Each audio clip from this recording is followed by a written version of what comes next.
तामिळनाडूतल्या सत्ता स्थापनेसंदर्भातली मोठी अपडेट आहे। विजय जोसेफ यांच्या टीव्हीकेकडे सध्या 116 आमदारांचाच पाठिंबा आहे, ही सूत्रांनी माहिती दिली आहे। आज संध्याकाळी विजय यांनी सलग तिसऱ्या दिवशी राज्यपाल राजेंद्र आर्लेकर यांची भेट घेतली आणि सत्ता स्थापनेचा दावा केलाय। मात्र अजूनही बहुमतासाठी विजय यांना 2 आमदारांची गरज आहे। काँग्रेसच्या 5 आमदारांनी टीव्हीकेला पाठिंबा दिला, तर डाव्या पक्षांनीही विजय यांना पाठिंबा दिला।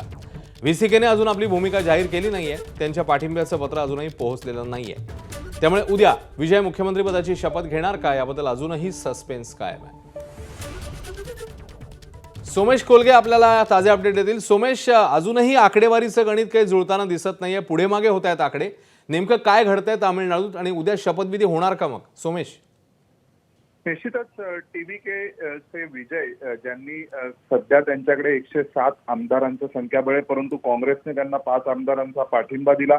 त्यानंतर मग सीपीआयएम यांनी देखील त्यांना पाठिंबा दिला होता आणि आज संध्याकाळी जी बातमी आली होती त्यानुसार इंडियन युनियन मुस्लिम लीग IUML आणि अण्णा मुन्नेत्र कळघम AMMK या 2 पक्षांनी सुद्धा आता विजय यांना पाठिंबा दिला होता। परंतु आता रात्री अचानकपणे जसजसा वेळ जातोय त्यानुसार आपल्या लक्षात येते की स्टॅलिन यांना भेटण्यासाठी व्हीसीकेचे नेते गेले, ज्या व्हीसीकेचे 2 आमदार आहेत।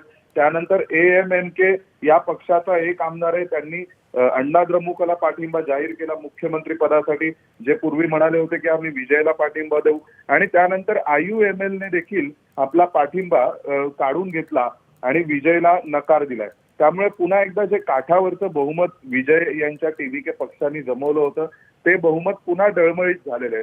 त्या अशा परिस्थितीमध्ये उद्या विजय यांचा शपथविधी होऊ शकणार आहे का यावर प्रश्नचिन्ह निर्माण झालंय, कारण हे सगळे नेते राज्यपालांनाही भेटतायत।